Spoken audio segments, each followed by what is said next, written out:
is The Power Show, expressing the power of music with the World Changer, and tonight we are joined by the lead singer of a very talented band, and he has taken the time out to express the power of his music on The Power Show.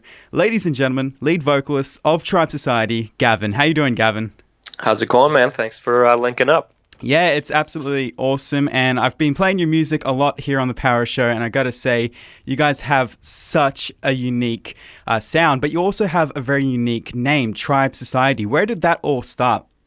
Yeah, we just wanted to, we had really dark imagery in mind, and we wanted a name that could evoke some kind of weird, like, almost cultish feeling, and originally I wanted to use the name Tribes, but that was taken, so, you know, the next best thing. Tribe Society. Yes, sir. So how did you guys become Tribe Society? Where did that all start? So we met while we were in college in Boston, Massachusetts. And we were good friends throughout the college, just doing our completely different bands and styles of music until we started all of our bands kind of broke up around the same time, and we just kind of came together and it merged all the different styles. There's some of the guys are really hip hop, some of the guys are rock, some of the guys are funk. So we just took all the influences and kind of tried to.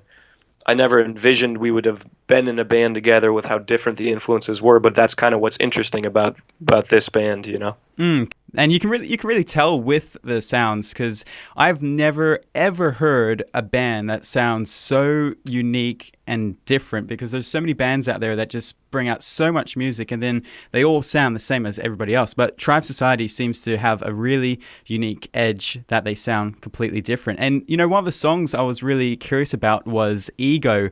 This song really fascinates me because I really enjoyed the lyrics. I got no regrets, had to take my soul back, and I'm free now. Can you tell me a little bit about that one?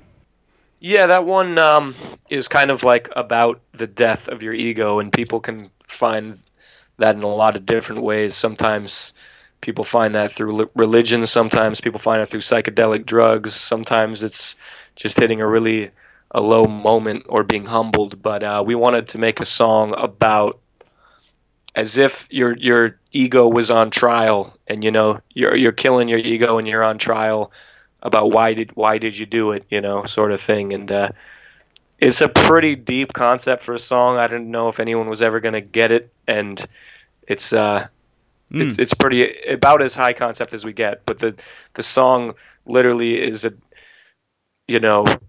a confession about murdering your own ego. Wow, that is really powerful, because I knew it had obviously something to do with ego and all that, but I really appreciate you clearing it up exactly and getting the full concept of the song Ego. Really, really cool. Call me a murderer, sorry, your honor, I'm guilty of all the above. Sorry, my enemy couldn't be friendly, finally had enough. So what do you think is the number one thing that this world needs at the moment? I mean, I can tell you over here in the States, everything's divided. Even a group that you think is a group has 4 groups. Wow. So you could have said this, I guess, in any era, but people really need to unite, and people need a reason to come together, and music has always been one of the best ways for that to happen. Yeah, because music is universal. Anyone can hear it. They don't even know. They don't even need to know the language. They can just feel it, and that's really, really powerful. If you had the power to change anything at the moment, what would it be? That's really deep questions, man. If I could change anything at all, I mean, there are things that I do have the power to change, and that I'm trying to change, and a lot of that's just the attitudes of Americans, and people, are very influenced by the way politicians have the power to divide people. And I feel like musicians, on the other hand, have always been very powerful in bringing people together. So that's the change that's within my grasp, and it kind of goes with your last question, which is just it's more important now than ever to try to bring people together, because man, the powers that be are doing everything they can to divide and conquer, you know what I mean? I love that your music does I know I've said this a couple times already in the interview, but I do like that your music is so unique, and I do think that it can connect a lot of people, unlike other music. There is music out there that connects, but your music is just, it's there's something different about it, and that's what's cool about it. You know, I wanted to know if you could write a song for any movie or TV show, whether it's from the 40s or now, what kind of movie or TV show would that be? I always wanted a song. You know, it's funny because our music would never work in a Wes Anderson movie, but I'm such a huge fan of him as a director and a writer. But something more appropriate for Quentin Tarantino. He's just my favorite, probably, of all time. If we ever had a song. Yeah, he's got good stuff. If we ever had a song in anything he did, or the Coen brothers, I'd be like, that's it. Doesn't get any cooler than this. Yeah. To me, that'd be cooler than a Grammy or something like that. Yeah, that would be really, really awesome. I noticed at the end of your new music video, Smoke Out the Window, you got in a bit of a tackle with a security guard in a hotel. Stage, throwing my hoodie.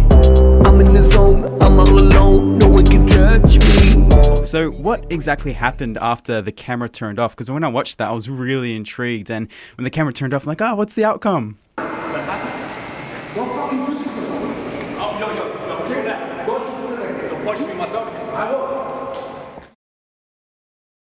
Yeah, well, if it was a hotel, that guy wouldn't have come after me. That was actually a Trump building. Where, oh, wow. I didn't realize I'm happy that I was in a Trump building after the fact, but I didn't realize I was in a place where they're kind of, you know, ready to jump on anybody. Yeah. So this was us. I'm presuming more recent than not, with everything, with all the stuff going on with Trump, and that's probably why their security was pretty tight and aggressive. Yeah, it was last summer, and it was probably when stuff just started to happen at the very beginning of it, and I just, jumped on the skateboard, and this guy came after me like a ex-Marine or something, like a Hulk. And I was like, oh, yeah, this is going to be really interesting, because he just started running at me. Is it true that I was reading somewhere, and is it true that he punched you somewhere, like in the throat or something? Oh, yeah. He was really smooth about it, too, because he grabbed my coat, and it looks like he's just kind of like shoving back and forth, but what he was doing is very tactful. I give him credit for being a clever asshole. He had the punch wrapped up in my coat, so you actually can't necessarily see him do it, but he gets me in the necks really hard. Wow, sounds like he's trained for something like that. Yeah, I had a cool little raspberry on the neck there for a minute. One of your songs that I think is really, really cool is Lucid Dreams, and the lyrics go, "They clipped our wings and they don't think we matter." I was wondering, who are they? Yeah, there was a lot of themes in that era of writing where we would touch on, things as far as oppression, but it didn't have to be political oppression. It can be, abuse from one group to another, where it's just a lot of them came from like an underdog kind of place, where that's kind of who I've always been. I've always been last pick. I've always been unpopular. So a lot of my, the themes can come from a place of like empowerment. I want people to listen to these songs that maybe can't find empowerment in other places, and this music could be the empowerment, So like you're saying, it's someone that might be in a workforce and they're doing everything they can to succeed, but they're just not being noticed at all, and this music sort of gives them the edge to sort of push themselves even further and be greater to succeed. Yeah, or just a kid that's pushed around in high school, which is what I was. Yeah, wow. You clipped our wings, and they don't think we matter. Have you ever had a lucid dream before? I wish, man. I actually had a dream journal for a little while and tried my hardest to get there, but I don't know. It's what's tough for me, because I don't have any of the, awareness in dreams that some people have off the get-go, where they're candidates for having lucid dreams. Do you think that's what the scientists say? Do you think it's true that if you lay on your back, you'll have a lucid dream? Oh, I mean, I sleep on my back all the time. I've never had a single one, so I don't know. Maybe it's more likely. Yeah, because I've always been fascinated by that concept, because I always thought it was something more deeper, something more into someone's mind that causes a lucid dream. Right. Yeah, I always just read that the most important thing was to keep the dream journal and jot it down immediately after every detail you can remember, which is what I did. I'll probably try it again, but I've had no luck there. Then I wake up out of the dust, trying to be home. So, what in your mind is success? To me, it's definitely intrinsic. It doesn't come from the outside world. It doesn't come from money or fans or validation with like an award, or it comes from, it's a feeling you get when you did the song that expressed what you wanted to express in the way you wanted it to happen, which is really, really hard. I've done thousands of songs at this point, and I could say that way. I feel that way for 2 songs maybe, but when you have that song where you're like, okay, I could live with this song forever because it did exactly what I wanted it to do, and it sounds the way I wanted it to sound, which is just super rare. What song is that one you're talking about? For Tribe Society, I would say it's Pain Told Love. Okay. Wow. Which is just a song that I can sing live. I never get sick. When that song happens in the set, it's always like a refreshing moment. Can you tell me a little bit about the creative process of the making of that song? Yeah, I wrote that one with my buddy Mike Rebel, who's a rapper. I used to be in a group with him. Yeah. Used to be in a hip-hop group, and him and I got really on a wave of sort of Eastern philosophy that stemmed from Buddhism, and really just about suffering and, the path to enlightenment and how hard it can be, but suffering is part of the journey that you have to accept, and that's what that song's about. It's about not running from the pain. We're obsessed, especially in Western society, we're obsessed with masking it, whatever it is, Tylenol, antidepressants, alcohol, not expressing the pain, but the pain is as important to go through as the joy, because they exist together. It's inevitable. Yeah, it shapes your character into who you are. Exactly. It is the human experience, so you can't run from it.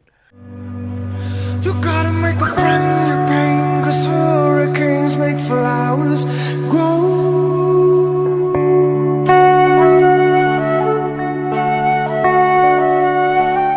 One of the songs that really fascinates me is Outlaws, and I was wondering what in your mind is an outlaw, because there can be many terms for an outlaw. Yeah, I mean, in the context of that song, it is about somebody that chooses truth and justice over law and order. I like that. And yeah, so it's an anthem to the rebels who are choosing, and in that particular case, it's about choosing love over law, which could be interpreted in so many different ways in this weird world. Who would give a lot to lovers? Love can never be wrong. We'll be outlaws. We'll be. When I first heard your music over a year ago, one thing I absolutely loved was the flute in your music. So what made you decide to bring the flute into your music? It's interesting you asked that, because it was a long process of trying to figure out how to incorporate. We always loved the idea.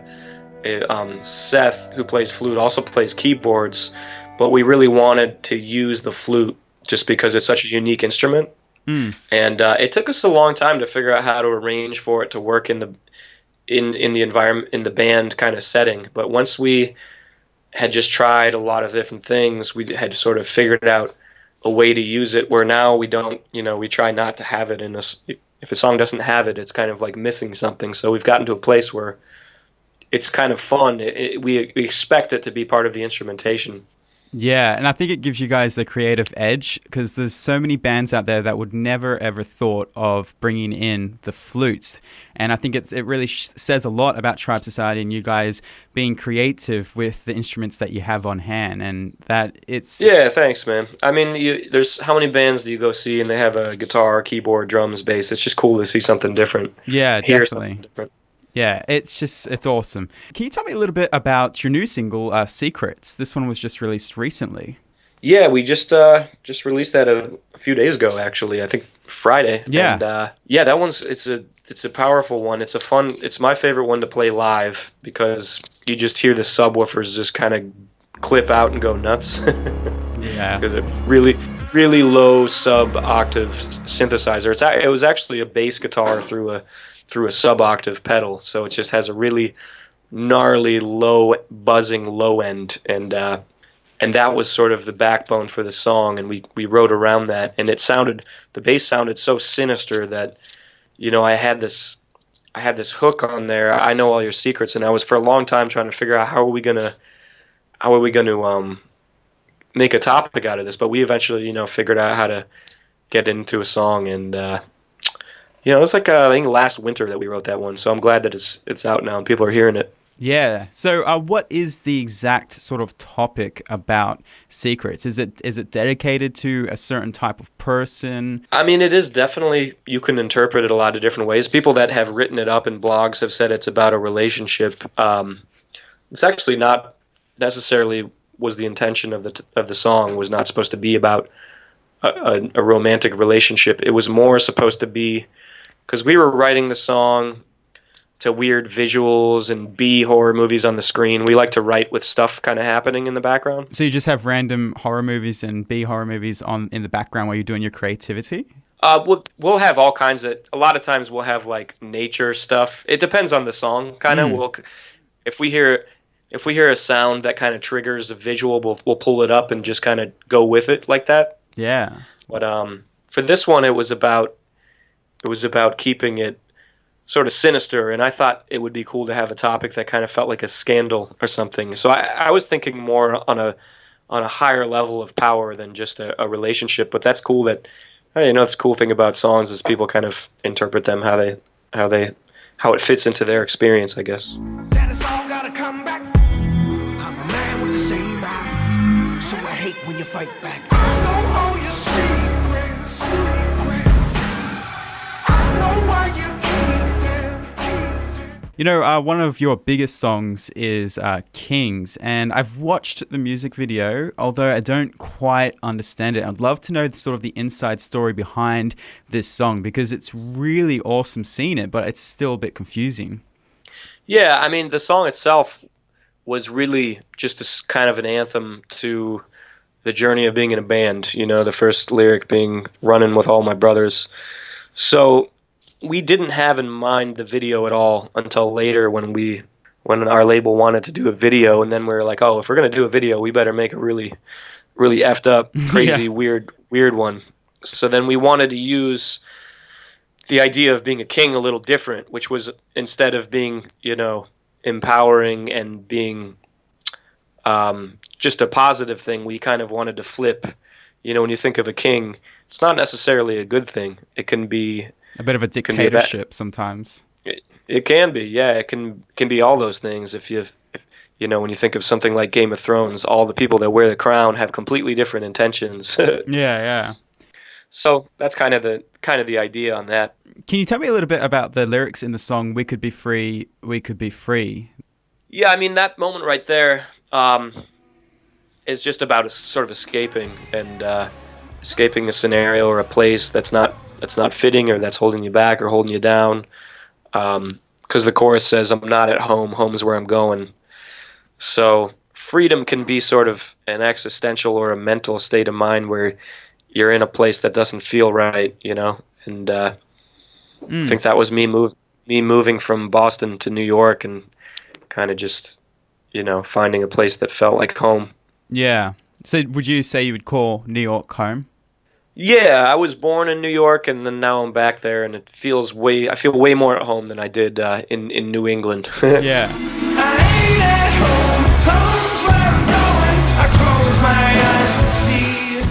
One thing I wanted to know is, what is the number one powerful thing about your music that you want someone to know that's listening to it for the first time? If they were just wanting to know what your thoughts were, and why would they listen to your music besides the fact that it sounds so unique and so different and awesome? Oh God, I'm so bad at this self-sales pitch. I'd say don't listen to it. No, I'm just kidding. I don't know. It's a good question. I mean, Do you think you have a positive outlook and also a depth of your music that's different? I would say there's definitely a lot to sink your teeth into if you're looking for higher concepts. I mean, the very first thing we ever put out as a band was a 30-minute continuous piece of music with no silence. So we're definitely like somewhere in between like weirdo high concept artists and like radio songs. It's a weird dichotomy where a lot of times too rock for the hip hop, too hip hop for the rock, too poppy for the alt, too alt for the pop. So if you want something that's in between all that shit, you can find our band. Definitely. I know that you were touring with the Goo Goo Dolls just recently. What was that like? Yeah, we were out with the Goo Goo Dolls and Collective Soul. Really down to earth humans, good people. The Goo Goo Dolls guys were very, in a state of sobriety and kind of quiet and doing their own thing, and then Collective Soul. So we got to hang out with them and in a quiet environment and in conversations. And then Collective Soul likes to party, so we got a chance to drink good whiskey and gamble and do the other side of the. So you kind of got two different worlds going on when you were touring with them. Yeah, it was interesting. Yeah. Especially Collective Souls fans are like real rock and roll kids. Well, not kids anymore. I'd say between 25 and 30. It was cool because it was a real rock kind of crowd, and it gave us an opportunity to turn our guitars up and just, do that thing for a while. Wow. One thing I wanted to know is, what would be your dream position to be in life, if anything? I mean, that's the most fortunate thing about this job is you're kind of already there. This is a dream job, and it's just, just trying to keep it. Yeah. So what do you like to do in your spare time? I've been getting into video a lot. It's been really fun to shoot video and just kind of play around with art in a completely different format. So you're talking about like filming stuff? Yeah, like music videos. I've done some music videos for some friends, and now I'm going to be doing some for Tribe Society. Hopefully, if I can make them good enough. Wow, that's really, really awesome. I myself am a pretty big fan of that type of stuff. Filming, it's always awesome because you can project what's in your mind onto video. Yeah, it's a totally different realm. It's really deep. It's really. I mean, it's wild to me that people are making films after trying to shoot a 3-minute music video. Yeah. So what's the number one thing that you love about life? For me, it's all about company. Like, it's really about company. I love what Chris Rock once said, where he's like, you can eat a 5-star. Someone said to them, it's all about food, and he said, well, it's not really all about food, because you can eat a 5-star meal with an asshole, or you can eat a hot dog with your best friend, and I know which one you're going to remember, or which one's going to give you the better experience. Yeah. So for me, it's about good. It's friendship and family, and about keeping real people around you. No, that makes sense. It's important to keep real people around yours. If you have fake people, then they can potentially stab you in the back. Yeah, and you see a lot of. They certainly can, and that would be like the worst side of that. But even on a lonely side, you see artists can really isolate themselves or move to a city where people just want. There's an agenda. They're in it. I would say I like LA, but I've seen friends move there and surround themselves with people that have no agenda other than trying to get a piece of them, and then at the end of the day, they're wondering where their friends went. And it's important to keep the good people around you. Yeah, definitely. If you could write a song for anybody in the world, who would it be? And write with them, actually. If I was going to write a song for someone, I would say, or with someone. Oh, geez. It would be great to write with, a Kendrick Lamar, or I'm really at awe by people that are lyrically prolific, which is at this point is rappers have completely taken the torch on that. So I would say, yeah, Kendrick Lamar, or I know that this dude's not really popular anymore because of his political alignments, but Kanye is one of my favorites. Yeah, Kanye, I do agree with you on that, is that I like Kanye's music. It's got a real good beat to it, but then, of course, a lot of the stuff that he says can turn a lot of people off from listening to his music. Yeah, he's all on the Trump train right now, so I can't hang with that. I can't do that. So what was the first CD you ever bought? The very first one for me was Siamese Dream by the Smashing Pumpkins. And I must have played that album thousands and thousands of times. I remember every note of every guitar layer. It was a huge influence on me. And you guys did a cover of a Smashing Pumpkins, didn't you? Yep, that's me loving Billy Corgan's songwriting. What was the creative process? Like, what did you want to get across? Because it completely sounds different in the two songs. Like, what were you aiming to sort of project when you revived the song a bit? I was trying. I mean, it's such a great song, and there's no reason to cover a Smashing Pumpkins song because they're kind of done perfectly. But I was just trying to. I was curious to be like, what would it be like if you did if Smashing Pumpkins were birthed in like 2016 or whenever we did the cover, if it was modernized production wise kind of thing, you know? Despite all my rage, I still just a rat in the cage. I'm just wondering, are you guys planning on coming down to Australia at any point? Absolutely, man. I mean, we're still building the base strong enough in the States so that we can do that kind of thing and spread our music over. We love Australia. We love the stations there. I've checked out your station because you guys have been loyal to spinning the band, which is amazing. It's such a tastemaker kind of it's a place right now, and absolutely would be one of the first places we would want to tour if we could, jump on an international tour. That is absolutely awesome, and we would love to have you in studio at some point when you guys do come down to Australia, because it would be absolutely awesome to have that experience.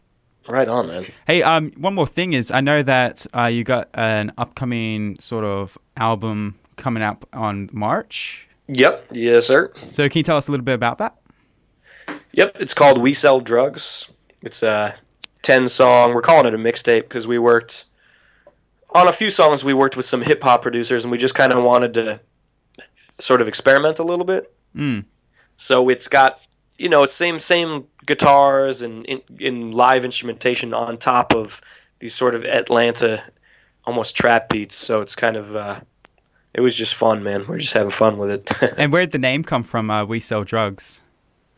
I'd love to show you I guess I can't do it over the Skype, but I would love to show you the artwork for it. It's just it's a bunch of little rich white kids, and the title is We Sell Drugs. So I loved the jarring. I actually made the album art before I wrote the title song, which is We Sell Drugs, and it's kind of about in America. I don't know how you guys are doing it over there, but in America, we put a very specific stigma to what a drug dealer looks like in the country. But the reality is, and if you look at the statistics, people are selling drugs at the country clubs. They're selling drugs at the private schools, at the charter schools. They're drug dealers everywhere, and it's a bullshit piece of American propaganda to put one person, tight-looking person in the box and call them a drug dealer. So we wanted to flip it and just be like, here's the reality, is that there's drug dealers in every walk of life. Wow. So you sort of did a little spin on everything instead of just... Yeah, the song is a total satire. I hope people get it and don't take, you know what I mean? Satire can go either way. Yeah, people can get it the wrong way and say, what do you mean by that? And it's good to hear you say that, because I'm really, really excited to play that album when it comes out, or the mixtape. That's really cool. Well, right on. Gavin from Tribe Society, thank you so much for taking the time out to express the power of your music here on The Power Show. And yeah, thank you for that. Appreciate that, man. I'd love to send you a private link so you can stream the album early and see what you think. Yeah, that would be absolutely awesome. I like that idea. Cool. All right. Thank you for that. All right, my brother. Thank you, dude.